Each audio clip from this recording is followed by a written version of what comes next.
दो लड़कियां आपस में घनिष्ठ मित्र हुआ करती थी।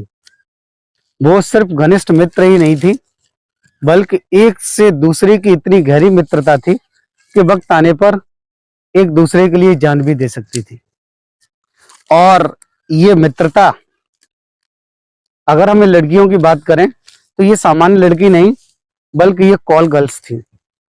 मित्रता इतनी जबरदस्त कि जब भी किसी कस्टमर का फोन आता और जब एक लड़की की हालत खराब होती, अगर उसका स्वास्थ्य ठीक नहीं होता, तो वह अपने स्थान पर अपनी दूसरी फ्रेंड को भेज दिया करती थी, जो उसके कस्टमर की बहुत सेवा करती थी।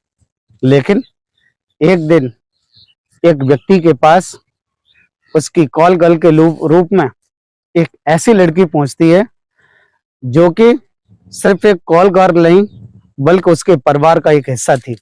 आखिर यह लड़की कौन थी और जब ये अपने परिवार के उस सदस्य के पास पहुंचती है तो क्या होता है, इस कहानी में आप आगे जरूर जानेंगे। दोस्तों, कहानी में आगे बढ़ते हैं उससे पहले मैं अर्जुन सर अपने YouTube channel JNB Arjun sir पर आप सभी लोगों का हार्दिक स्वागत करता हूं। दोस्तों, आज की सच्ची घटना हम आपको जो सुनाने जा रहे हैं, ये सच्ची घटना है राज्य उत्तराखंड की। उत्तराखंड राज्य में एक जिला लगता है जिसका नाम है ऊधम सिंह नगर। और ऊधम सिंह नगर का ये खूबसूरत सा टाउन है जिसका नाम है काशीपुर। काशीपुर का एक थाना क्षेत्र लगता है जिसका नाम है ITI क्षेत्र।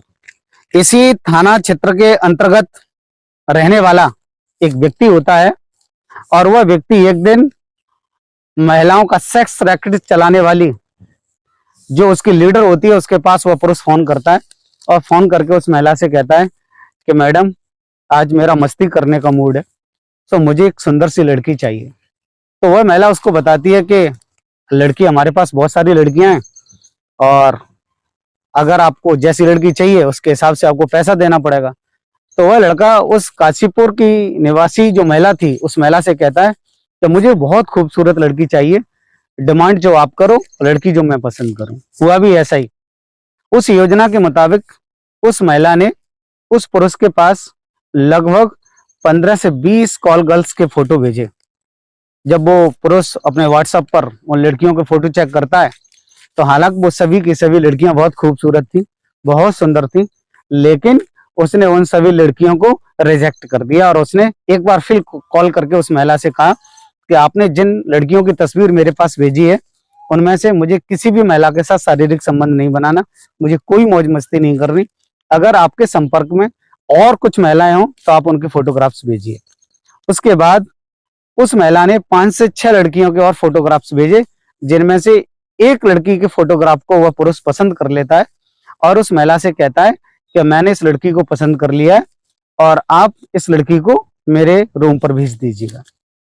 महिला उधर से कहती है कि अगर आप महिला को अपने बताए गए स्थान पर बुलाना चाहते हैं तो आपको इसके लिए बहुत सारी रकम देनी पड़ेगी। तो वह पुरुष कहता है कि मैं आपसे पहले ही कह चुका हूँ, कीमत जो आप मांगो। तो वह महिला कहती है कि इस लड़की के लिए आपको 10,000 रुपये चुकाना पड़ेगा। तो वो कहता है ठीक है, काफी महंगा है, लेकिन 10,000 रुपये के लिए भी मैं तैयार हूँ। एक रात के लिए 10,000 रुपये मेरे लिए कोई बड़ी बात नहीं है। अगर आप मुझे इस लड़की के लिए 20,000 रुपये भी मांगेंगे तब भी मैं 20,000 रुपये देने के लिए तैयार हूँ। दोनों में एग्रीमेंट होता है और एग्रीमेंट के मुताबिक उस महिला ने कहा कि आपको सौदेबाजी की जो आधी रकम है वो हमें अभी ऑनलाइन पेमेंट के माध्यम से पे करनी होगी। पुरुष ने उधर से अपना मोबाइल उठाया और फोन पे के जरिए उस महिला को 5,000 रुपए का ट्रांजेक्शन उस महिला के बैंक खाते में कर दिया और उसने एक होटल का एड्रेस दिया और उस महिला से कहा कि इस लड़की को आप शाम लगभग 7 से 8 बजे के बीच इस होटल पर रूम नंबर 112 भेज देना। जैसी प्लानिंग तैयार हुई थी उसके मुताबिक वह महिला उस कॉल गर्ल को बताए गए पते पर होटल के रूम नंबर 112 में जब भेजती है तो लड़की अपने नियत समय पर लगभग 7 से 8 बजे शाम वह लड़की उस रूम पर पहुंच जाती है। और जैसे ही वो रूम में एंट्री करती है तो वह देखती है कि उस रूम में चारों तरफ अंधेरा पसरा हुआ है। वह महिला स्विच बोर्ड के पास जाती है और वहां पर जैसे ही वह स्विच ऑन करती है कमरे में चारों तरफ प्रकाश फैल जाता है। और प्रकाश फैलने के बाद जब उस लड़की की नजर बिस्तर पर लेटे हुए पुरुष पर पड़ती है तो उसे देखकर वह हैरान रह जाती है। दोस्तों, बिस्तर पर लेटा हुआ पुरुष कोई और नहीं बल्कि उस महिला का पति था, जैसे ही अपने पति को होटल के उस रूम में देखा, वो महिला एकदम भड़क गई, आग बबूला हो गई और अपने पति से पूछने लगी कि तुम इस कमरे में क्या कर रहे हो। तब उस पुरुष ने उस महिला से कहा कि दरअसल मैं तुझे रंगे हाथों पकड़ना चाहता था कि तुम जिस्म का सौदा करने वाली एक धंधेबाज महिला हो। तुमने ना सिर्फ मेरी जिंदगी बर्बाद की है, बल्कि तुमने मेरे परिवार का मान सम्मान जो था उसको भी हमेशा हमेशा के लिए समाप्त कर दिया है। मेरी योजना के मुताबिक तुम आज मेरे जाल में फंस चुकी हो। तो वह महिला उस पर चरित्रहीनता का उल्टा आरोप लगाती है और उससे कहती है कि तुम एक बहुत बुरे इंसान हो, तुम्हारे तमाम महिलाओं से संबंध है। और जब मुझे इंफॉर्मेशन के अनुसार होटल में आई हूँ, दोनों महिला और पुरुष पति पत्नी में दोनों में झगड़ा होने लगता है और वाद विवाद इतना बढ़ता है कि दोनों एक दूसरे पर हाथापाई पर उतारू हो जाते हैं और वह महिला ताबड़तोड़ उस पुरुष पर हमला करने लगती है। अपना बचाव करते हुए उस पुरुष ने मजबूरन उस महिला की पिटाई कर दी। जब मामला बहुत ज्यादा बढ़ा, चूंकि पुरुष महिला की बहुत तेजी से पिटाई कर रहा था, तो वह महिला चीखने लगी, चिल्लाने लगी। उसके चीखने चिल्लाने की आवाज सुनकर होटल के सभी कर्मचारी दौड़ करके रूम नंबर 112 की ओर आते हैं और जब वो रूम में एंट्री करते हैं तो वो देखते हैं कि स्त्री पुरुष दोनों एक दूसरे पर थप्पड़ बरसा रहे हैं, एक दूसरे की पिटाई कर रहे हैं, एक दूसरे को गाली गलौज कर रहे हैं, एक दूसरे पर आरोप प्रत्यारोप कर रहे हैं। दरअसल होटल के सभी कर्मचारी इस दृश्य को देख तो रहे थे, लेकिन उनमें से एक भी कर्मचारी को इस बात की जानकारी नहीं थी कि इस होटल के रूम में दोनों स्त्री पुरुष जो हैं उनके बीच पति और पत्नी का रिश्ता है। उन लोगों की नजर में तो सिर्फ ये था कि यह जो महिला है वह एक कॉल गर्ल है और होटल में रुका हुआ व्यक्ति हमारा क्लाइंट है, जिसने इस महिला को कुछ पैसे देकर शारीरिक संबंध बनाने के लिए इस होटल में बुलाया है। लेकिन जब मामला उन्होंने बढ़ता हुआ देखा तो उन्हें लगा कि इस मामले को शांत कराया जाए और मामले को शांत कराने के लिए होटल के कर्मचारियों ने उस पुरुष और स्त्री दोनों लोगों को होटल के रूम से बाहर निकाल दिया और रोड पर लाके खड़ा कर दिया। जब वो दोनों लोग रोड पर आ गए तब भी वे आपस में लड़ने लगे।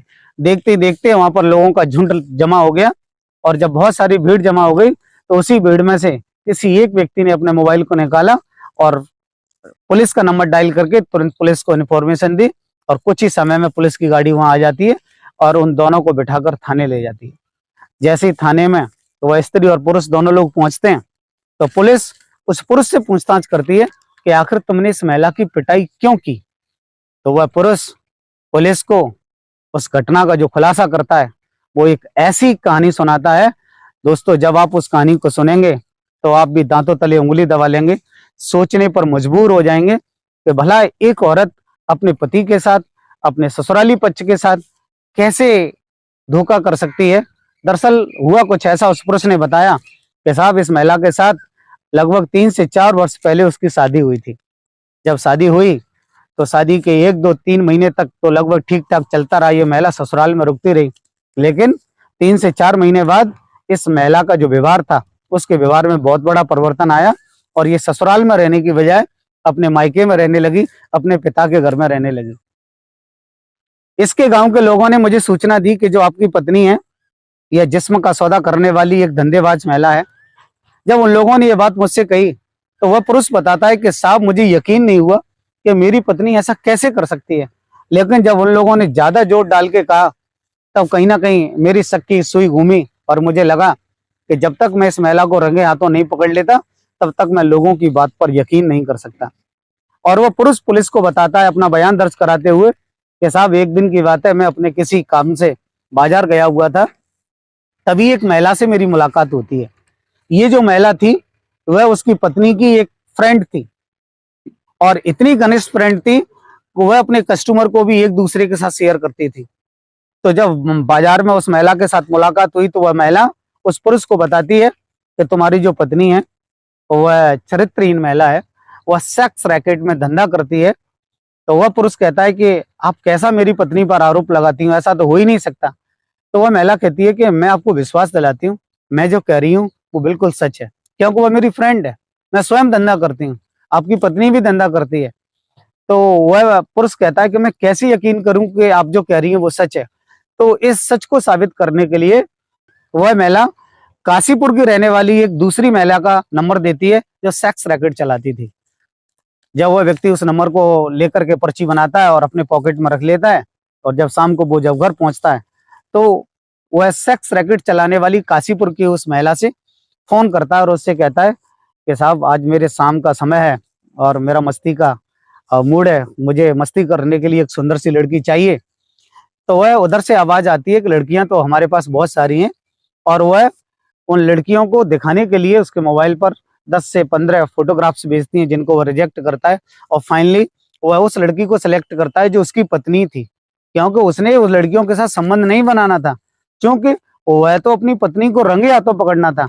इसलिए उसने तब तक फोटोग्राफ को सिलेक्ट नहीं किया जब तक उसने अपनी पत्नी का फोटोग्राफ उसमें नहीं देख लिया। जब पुलिस ने यह सब मामला सुना तो पुलिस हैरान रह गई। पुलिस भी सोचने पर मजबूर हो गई कि आखिर सच क्या है और गलत क्या है। और वही महिला बार बार आरोप लगा रही थी कि मेरा पति कॉल गर्ल से संबंध रखता है, इसके तमाम नाजायज लड़कियों से संबंध है, और मैं इस पुरुष को पकड़ने के लिए ही होटल में गई थी। जब दोनों एक दूसरे पर आरोप प्रत्यारोप कर रहे थे तो पुलिस भी एकदम हैरत में पड़ जाती है और उसे लगता है कि आखिर मामले का खुलासा कैसे किया जाए। पुलिस को लगा कि अगर इस घटना का खुलासा कोई कर सकता है तो वह काशीपुर की महिला कर सकती है जो सेक्स रैकेट चलाती है। पुलिस ने तुरंत उस महिला को काशीपुर से अरेस्ट किया, और जब वो थाने लाकर उन्होंने उस महिला से पूछताछ की तो काशीपुर की सेक्स रैकेट चलाने वाली उस महिला ने बताया कि हाँ, इस पुरुष की जो पत्नी है वो मेरे सेक्स रैकेट में काम करती है, वह जिस्म बेचने का धंधा करती है, अब तक हजारों लोगों के साथ शारीरिक संबंध बना चुकी है, यह लाखों रुपए कमा चुकी है। तो जब पुलिस ये बात सुनती है तो वह एकदम आश्चर्य में पड़ जाती है। वह उस स्त्री और पुरुष का एग्रीमेंट कराकर थाने से भेज देती है, लेकिन सेक्स रैकेट चलाने के आरोप में उससे संबंधित धाराएं लगाकर उस सेक्स रैकेट चलाने वाली महिला को जेल भेज देती है। दोस्तों, है ना बड़ी अजीब कहानी। आखिर किस प्रकार एक पुरुष ने अपनी स्त्री पर जो शक था, जो लोगों ने उस शक उसके दिमाग में पैदा किया, उस शक को पूरा करने के लिए, उस शक को विश्वास में बदलने के लिए उसने एक ऐसी चाल चली, और उस चाल के जरिए उसने आखिर महिला को रंगे हाथों पकड़ ही लिया। दोस्तों, इस कहानी को सुनाने का मकसद किसी के विचारों को कष्ट देना नहीं, किसी को परेशान करना नहीं, बल्कि समाज को जागरूक करना है, ताकि समाज इस प्रकार की कहानियों से कुछ समझ ले। दोस्तों, चलते चलते मैं आप लोगों से एक बात कहना चाहूंगा। स्त्री और पुरुष दोनों प्राणियों का जो वैवाहिक जीवन है वो विश्वास पर टिका रहता है। अगर एक भी व्यक्ति के अंदर, चाहे वो स्त्री हो या पुरुष, पति हो या पत्नी, अगर दोनों में से एक के अंदर भी शक की सुई घूमती है तो वह जो रिश्ता विश्वास पर टिका रहता है, उस छोटी सी शक की वजह से उस रिश्ते को टूटने में, उस रिश्ते को बिखरने में जरा सी भी देर नहीं लगती। तो दोस्तों, ये थी आज की प्यारी सी सच्ची कहानी। फिर मिलते हैं किसी नई कहानी में, तब तक के लिए नमस्कार, जय हिंद, जय भारत।